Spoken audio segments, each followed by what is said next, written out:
Good morning and welcome to the second season of Live at the Legislature, where every week we'll be sitting down with members of the House of Representatives to talk about issues, concerns, and legislation moving through the halls of the state capitol. Last week, just more than 1,500 bills were filed in the House of Representatives alone. Joining me this morning are the chairpersons of two of the probably the most busiest committees that'll be starting hearings this week. Representative Roy Takumi, he represents Pearl City and Waipahu, and he is the chair of the Consumer Protection and Commerce Committee. And also joining us is Representative Joy Sanabuenaventura, representing Puna on the Big Island, and I'm sorry that I demolished your name. I'll get it right the next time. She is the chair of the Human Services and Homelessness Committee. Welcome to both of you. Thanks for joining us. Well, thank you. Thank you. Representative Takumi, let's start with you. Can you tell us a little bit about the Consumer Protection Commerce Committee? What is it that you look out for? Well, Consumer Protection and Commerce sounds pretty straightforward, and it is. One of the roles of the committee is to work with the Department of Commerce and Consumer Affairs. As you well know, they regulate and license 51 industries in our state. Masseuses, beauticians, elevator mechanics, doctors, nurses, and so on. The committee also looks at the Public Utilities Commission, which has oversight for utilities in our state, but we also have to work with them to ensure that they're doing a good job. And we also look at the Insurance Commissioner's Office, which of course regulates and oversees all lines of insurance. On top of that, issues relating to broadband, data privacy, things like that come to the committee as well.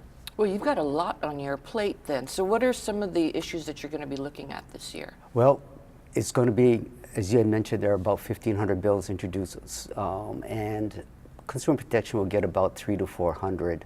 Wow. I take the role of protecting the consumers quite seriously, and so there'll be a package of bills introduced to look out for their interests. For example, I've introduced House Bill 760, which says that restaurants, because whenever we watch a football game or a national broadcast, there's going to be commercials from national chain restaurants advertising maybe 2 entrees for $20. You go to the restaurant, you sit down, and then you find out they don't offer it in Hawaii. It's a rude awakening, and I suspect what happens is some customers will simply stay in that restaurant even though they cannot take advantage of that offer.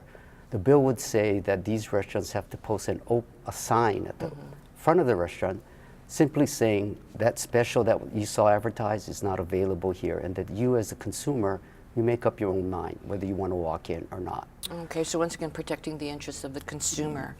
You also have a bill relating to plastic straws, which is the big deal thing nowadays. Yes, that is House Bill 762.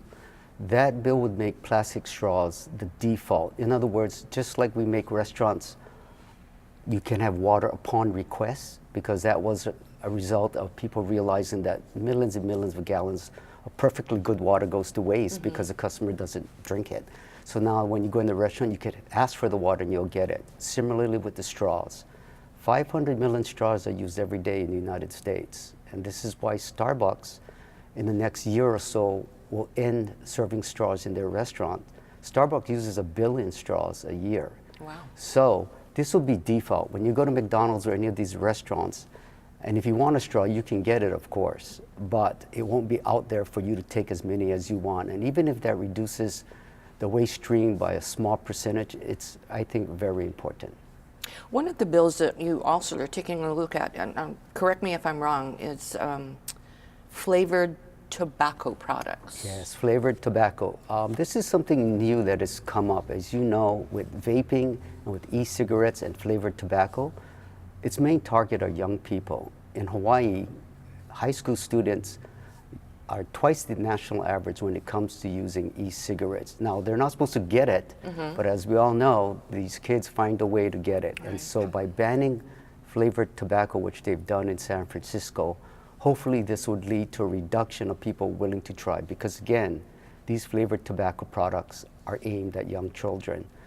The other bill I think that might be of interest is House Bill 761, and that is regarding receipts. I'll give you an example. Show and tell. Here we go. I don't know the last time when you bought a bag of potato chips or something, and you end up with a receipt like Yes, this. yes. What the bill would do is to say that the default has to be an electronic receipt. In other words, if you're willing to give your email or your phone number, the merchant will send you the receipt electronically, Right. much like hotels do now. If you catch Uber or Lyft, they will send you the receipt electronically. Now, of course, if you want a paper receipt, just like plastic straws, you can ask for it and you will get it. But over 13 million trees every year are used in the United States to make paper receipts, of which 90% we all throw away the minute we get home. We rarely keep these things. And these things are coated thermal paper with BHA and BHP, which has been shown to cause some health problems. So for your health, for recycling, for the environment, I think it's a good idea that we use electronic receipts by default. Absolutely. Well, I'm going to have to, because I'm older and I like tactile, but you're absolutely right. That bill will certainly go and help us in the I hope so. sustainability area. These are, and again, Carolyn, these are small efforts. They're not the big things that change the way we look at the universe. But the legislature is made up of many bills that take incremental steps to improve the quality of our lives. Thank you. Well, and talking about another committee that you are going to be talking about the trending issues of the day, Representative San Buenaventura. You are newly new chair for Human Services and Homelessness. So what are you going to be focusing on this year? Well, obviously homelessness, because what people don't realize until they until it's crisis is that most of us are one step away from being homeless. The disasters in 2018 has shown that the lava disaster, 700 homes were destroyed. These were people who didn't think that they would be homeless until the disaster struck. Same thing with Hurricane Lane, Hurricane Olivia. We are one step away from being homeless, as well as the rising costs of rent here, especially in Honolulu and other places on the neighbor island. So when we tackle homelessness, it is a multi-dimensional thing. And one of the things I'm going to be focusing on is the lack of mental health beds. There are a lot, back in the 70s, I guess after One Flew Over the Cuckoo's Nest became a hit, it became trendy to release those who were mentally ill but were not a danger to themselves or to others onto the streets. The problem was they couldn't take care of themselves and they ended up becoming homeless. And those are usually the problematic chronic homeless. The ones we see. The ones we see. So I know last session, a significant amount of state funds is going to expand Kaneohe Mental Health Hospital, but there needs to be more. And there are no mental health facilities on the neighbor islands. There are a few halfway homes that are there. And most of the time, all we need is someplace like for 15 days until they became stabilized, until they become medicated, because a lot of them, because they are no longer a danger to themselves or the street, or a danger to themselves or to others, they just fell off the wagon for a while. So all we need is like a few days to stabilize them so that then we could find a regular shelter facility for them. So that would be my focus on this 2019 session, would be to try to release some homeless beds for the mentally ill. Right. We've got about 2.5 minutes left. You are also the representative for Puna, that obviously was decimated with the lava flow. Can you talk a little bit about some of the bills that you might be hearing or introducing on behalf of your constituents? So Puna is the size of Oahu. Okay, so, and a significant portion of Puna, especially lower Puna, was decimated by the lava district. Again, over 700 homes were destroyed. A lot of them were beach homes, but it also decimated our only beach resort, our only access to water recreation because we have cliffs there because it's a newly formed island. And so when it destroyed the beach resort and it's destroyed the hot water ponds, it takes hours for people to just go to the beach, whereas people here on Oahu or Maui, they take going to the beach freely. And it also destroyed one of the biggest fishery access in the state. From what I've heard, it had, those of you who have bought sashimi on New Year's Eve saw the prices rise. And the Yes. reason is because Pohiki Boat Ramp hauls the biggest ahi on the state. And it provides over 30% of the Big Island fresh fish in the state. So one of my priorities would be to try to find a boat access to Lower Puna so we can get cheaper fish, fresh fish, to the rest of the state. Second thing would be, it is good and bad of what the lava's created because of the newly formed land. We also had the erosion, and the black sand beach that we lost in the 1990s got recreated in Pohiki. But however, it's still unsafe. So one of my priorities would be to make it safe so that we do have another recreational area there.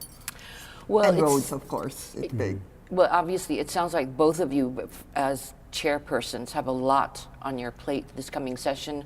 And Representative Sambuena-Ventura, as a representative of Puna, you also have a lot on your plate as regards to your district. So we'll be watching you. But thank you for joining us this morning. Thank you for having us. And thank you for joining us again for Live at the Legislature. We'll see you again next week, Monday. Aloha.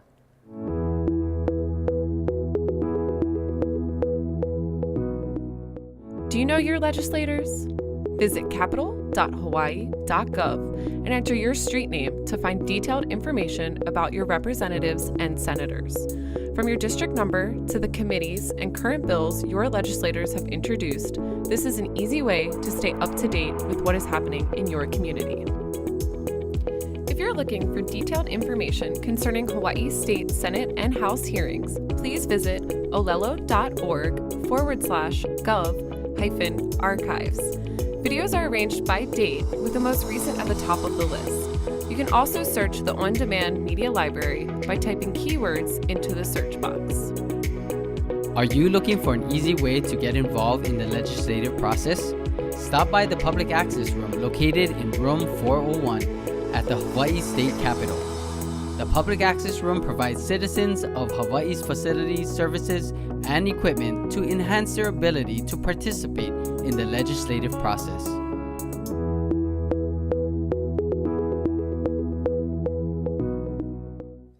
Good morning and welcome to Live at the Legislature. Each week we give you a chance to hear directly from state legislators, senators about concerns, issues, and legislation here at the Capitol.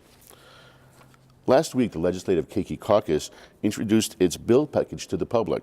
Here to talk about the Keiki Caucus, its package, and some other issues is Senator Carl Rhodes. Senator Rhodes represents the 13th District, which includes downtown, Chinatown, Nu'uanu, Punchbowl, and Liliha. Good morning, Senator. Morning. First of all, can you tell us what the Keiki Caucus is and who its members are? So the Keiki Caucus is made up of both government officials, members of the legislature. There are 6 senators who are members and 15 House members. And in addition, there's 100 community activists from various groups that participate. So during the summer, well, first of all, what the purpose of the Keiki Caucus, it's been around for 25 years. This is our 25th anniversary. My predecessor, Susie Chen Oakland, was instrumental in forming and guiding it for many, many years. And the real reason for its existence is that, of course, kids don't vote. And of course, their parents do, of course, look out for their interest most of the time, and forcefully most of the time. There are some, of course, parents who abuse their children or neglect them, and that's part of our goal is to help with those. But I think the real impact is that, unlike with AARP, which is a lobby, a strong and important lobby for people your and my age, the Keiki don't have anything like that. And so our feeling, or the reason that I joined and was involved, have become involved more recently, is because I feel like the Keiki need to have their lobbyists too, because especially the first 3 years of life are incredibly important in how your life is going to go. If you are on the right track after 3 years and you're headed on an upward trajectory, you're probably going to be fine. If you're scuffling already at 3 years, yes, you can make up for some of the problems you might have later on in life, but it's very, very difficult. So that first 3 years is very important, and it also, of course, shows just how important it is loving parents are too. You said it's been together for 25 years. Can you give us some examples of the kind of efforts they've led in the past that led to changes? Well, it's hard to characterize it in broad strokes because, as you can imagine, with a group that big, you have people going off all different directions, and all of them are interested in the welfare of children. But you do get, for example, this year we have a bill on fluoridation. We have a bill on homelessness to try to help the kids whose parents are suffering from homelessness, and we have bills on tobacco. I would say anti-tobacco efforts are probably a really salient feature over the years, because if you look at the numbers on the public health side, if you want to improve public health, it's almost always a safe bet to try to reduce tobacco use. Right. Mm-hmm. It's the carnage caused by tobacco is just incredible, and if you keep the kids from starting in the first place, almost 90% of smokers start before they're 21. So if you can keep kids from starting, then you save them and all of society, all kinds of problems. Mm-hmm. What else do you have in the package this year? Well, for me, I've been focusing on tobacco again. In the previous segment, Chair Takumi mentioned flavored tobacco. We have that in our package on the Keiki Caucus side too.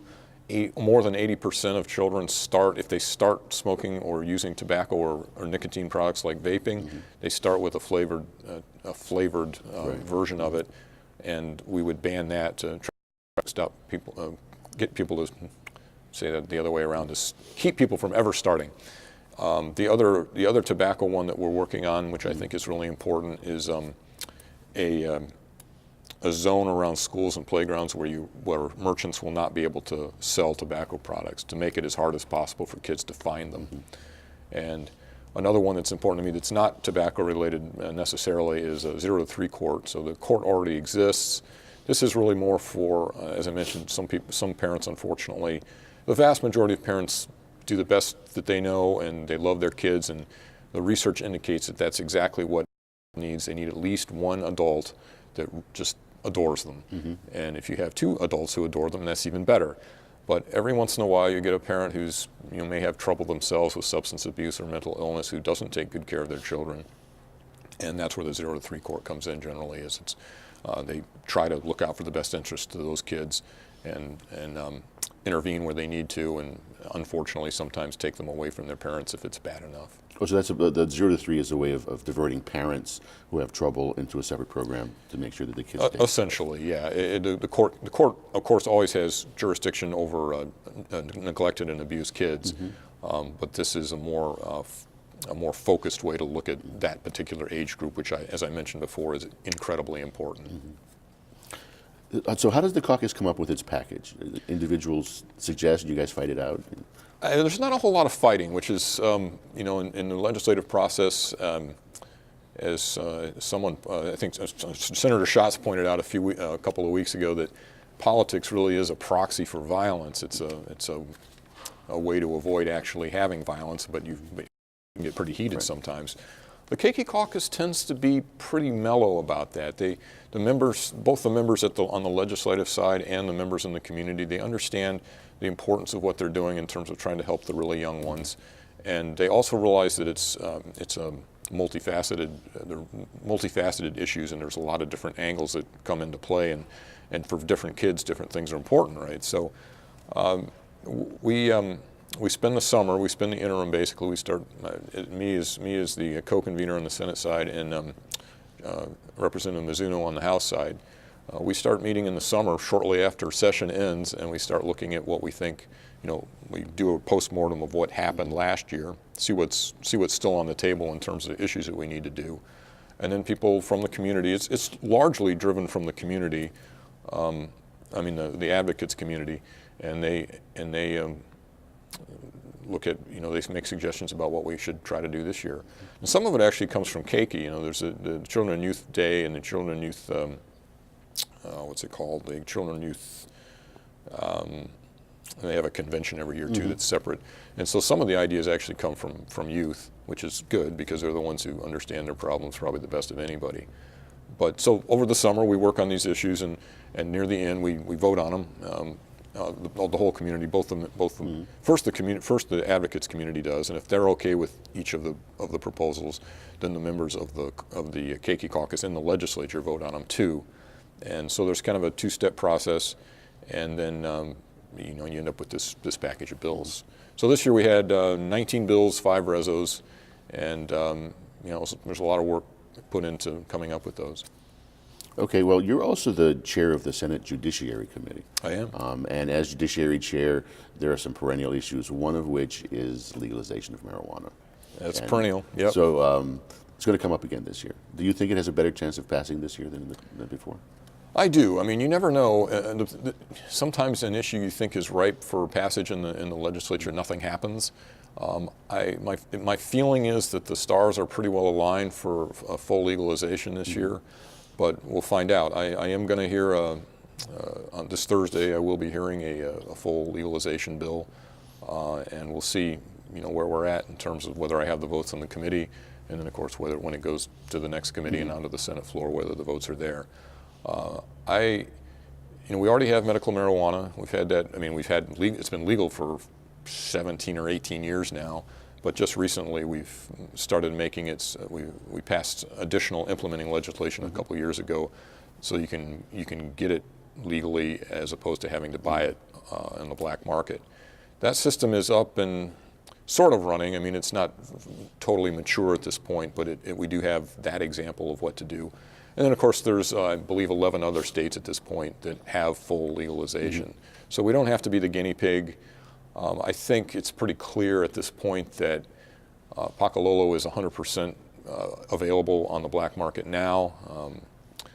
And we, meaning the United States government and the state government, have spent decades trying to eradicate it, trying to keep people from using it, and we've failed miserably. So I think at some point you just have to say, we need to try something else. My feeling is we need to start treating it more like alcohol and tobacco, which, of course, neither one of them are really good for you, and neither is Pakalolo. I mean, it does have some medicinal value, but especially for younger people before their brains are fully developed, it's not really very good for you. So I think what we have to do is take some of the money from the taxes that we earn from it and funnel that back into education on the risks of using it, especially when you're young. It's been so long, and as you said, 11 other states have legalized. Why is it taking so long in Hawaii? Do you have any idea? Well, that's a good question. There's a number of issues like that where I don't quite understand why they haven't moved faster. I think the Capitol building is behind the electorate a little bit on this one. I would guess. I haven't seen polling recently, but from a couple of years ago, it was pretty clear from polling that most people, a majority of people of the state residents, would prefer to see it legalized and taxed. But sometimes, we don't like to. You can only handle so many controversial issues each year, and so we've dealt with controversial issues over the last few years, as everyone here is well aware.